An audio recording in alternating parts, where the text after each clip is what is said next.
পুরনো ঢাকায় যে ঘটনাটি ঘটে গেছে, যে ছেলেটি মারা গেছে বরঞ্চ তার সাথে হয়তো যুবদলের সম্পর্ক আছে, কিন্তু যে খুন করছে বা যে হত্যা করছে তাকে তো অন্য জায়গা থেকে, আমরা যেটা খবর পেয়েছি, অন্য জায়গা থেকে নিয়ে আসা হয়েছে।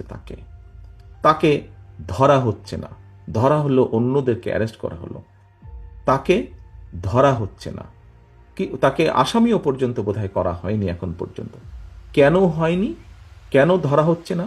আমাদের পক্ষ থেকে তো একবারও বলা হয়নি যে তমুককে ধরা যাবে না, অমুককে ধরা যাবে, একবারও তো এই কথাটি বলা হয়নি। আমরা বরাবর বলে দিচ্ছি, একটু আগে যেটি আপনাদের সামনে বলেছি, বরাবর আমরা বলেছি অন্যায়কারী আইনের দৃষ্টিতে তার বিচার হবে। দলের সাথে তার কি সম্পর্ক, কিচ্ছু যায় আসে না তাতে।